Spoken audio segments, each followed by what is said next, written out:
В Сосногорске продолжается череда награждений юбилейными медалями ветеранов Великой Отечественной войны. В преддверии 75-й годовщины со Дня Победы героев поздравил глава городского поселения Сосногорск Юнир Бекчурин. Галина Николаевна, указом президента Российской Федерации от 13 июня 2019 года награждается юбилейной медалью 75 лет Победы в Великой Отечественной войны. Понятно, уже слушала по радио. Я вас поздравляю. Спасибо. Это великая дата, мы вами гордимся. Все ветераны – наша гордость. Это удостоверение, а это вот такая медаль. Галина Докутович родилась в Ленинграде. Когда началась война, она была еще совсем ребенком. В те страшные годы Галина Николаевна пережила 900 блокадных дней. Получил свою награду и Василий Мезенцев. В Красную армию он был призван в 1943 году. Служил в 6-й гвардейской десантной дивизии. Принимал участие в освобождении Карело-Финской ССР. Вы награждаетесь медалью 75 лет Победы в Великой Отечественной войне 41-45 годов. Поздравляю вас. Спасибо. День Победы Василий Семенович встретил на территории Румынии, после чего вернулся на родину в Троицко-Печорский район. В этом году ветеран отметил 95-летний юбилей. Продолжил череду поздравлений председатель Совета Сосногорского района Андрей Терентьев. На ваших плечах ковалась эта победа. И благодаря вам и вашим ровесникам, людям, да, мы живем сейчас и живем-то хорошо, на самом деле, несмотря ни на что. Спасибо вам большое от всей души. Цветы вам. Спасибо вам. Медаль. Да вам спасибо большое. Великая Отечественная война навсегда останется одним из самых трагических событий в истории нашей страны. И тем ценнее для нас, ныне живущих, иметь возможность лично поблагодарить участников тех событий. Влада Гришаева, Евгений Юрин, Вести Тимана, Сосногорск.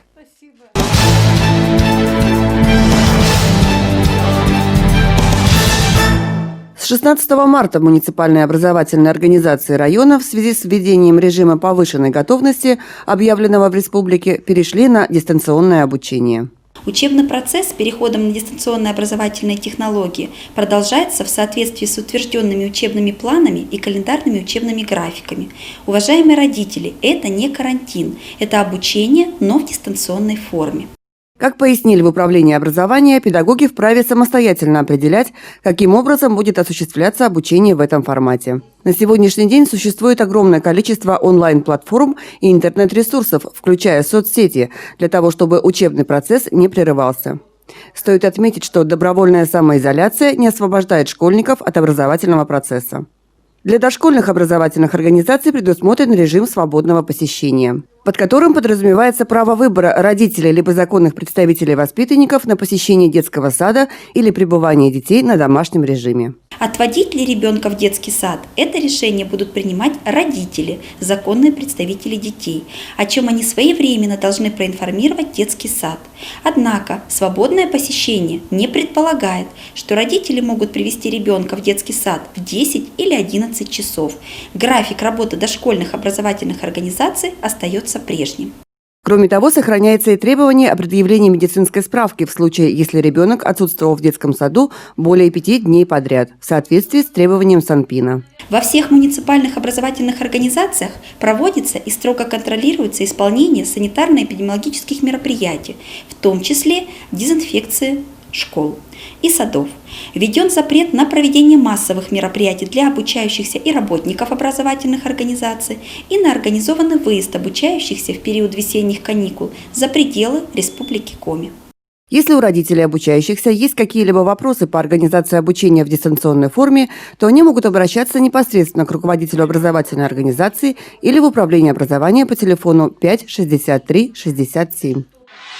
Ограничительные мероприятия 16 марта также введены в поликлинике Сосногорской центральной районной больницы. В связи с этим медики информируют, что при возникновении признаков ОРВИ, повышения температуры, кашель, насморк, необходимо вызывать врача на дом. В медучреждении приостановлены профилактические приемы и плановая госпитализация. Также введены ограничения на плановые рентгенологические и лабораторные исследования. Приостановлена работа дневного стационара. По всем вопросам, связанным с коронавирусом, а также при возвращении из стран с неблагополучной эпидемиологической обстановкой, необходимо обращаться по телефонам, которые вы видите на своих экранах. Сосногорская швейная фабрика начинает производство защитных масок и костюмов для врачей и работников, занимающихся дезинфекцией мест массового скопления людей. К концу апреля предприятие планирует выпустить порядка 25 тысяч защитных костюмов и около 10 миллионов масок. Сейчас фабрика проходит процедуру сертификации. По словам директора предприятия, фабрика готова выпускать данную продукцию в объемах, которые необходимы в первую очередь для республики. На сегодняшний день предприятие уже запустило производство масок в объеме 30 тысяч штук. Елена Двожик, Вести Тимана, Сосногорск.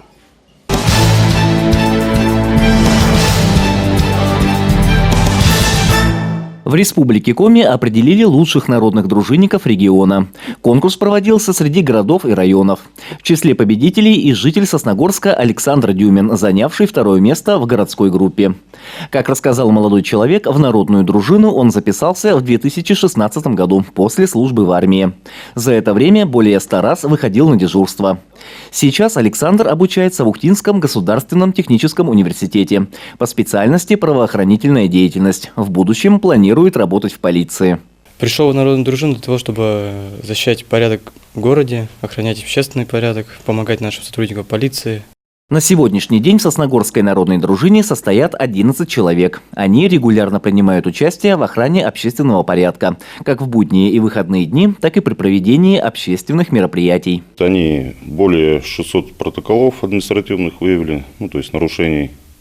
Раскрыли одно преступление, и около 300 у них было выходов совместно с сотрудниками патрульно-постовой службы.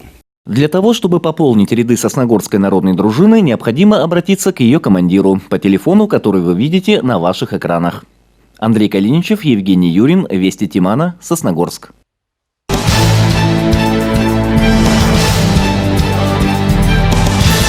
Десять шагов по профилактике коронавирусной инфекции. Первый шаг. В период нарастания респираторных инфекций постарайтесь воздержаться от посещения общественных мест, торговых центров, праздников, мероприятий с большим скоплением людей, а также фудкортов и открытых прилавков с пищей. Второй шаг. Регулярно мойте руки с мылом, обрабатывайте их спиртосодержащим средством. Третий шаг. Не трогайте руками глаза, нос и рот. На руках может быть вирус, который вы перенесете с кожи рук в организм. Четвертый шаг. Дезинфицируйте гаджеты, которые вы носите с собой и которыми могут воспользоваться дети. Пятый шаг. Всегда имейте при себе салфетки, чтобы открыть в общественном месте дверь туалета или ручку крана с водой, на котором может быть вирус. Шестой шаг. Соблюдайте дистанцию. При приветствии воздержитесь от рукопожатий, объятий и поцелуев. Если не удается избежать посещения общественных мест, держитесь не менее чем на расстоянии метра от других людей. Седьмой шаг. После возвращения с улицы и контакта с посторонними людьми всегда тщательно мойте свои руки и руки ребенка. Восьмой шаг. При кашле и чихании прикрывайте рот и нос салфеткой или сгибом локтя. Сразу выкидывайте использованную салфетку и тщательно вымойте руки. Девятый шаг. Каждый член семьи должен пользоваться только индивидуальными предметами личной гигиены, своим полотенцем, своей зубной щеткой. Десятый шаг. Регулярно проветривайте помещение, в котором находитесь. Будьте здоровы!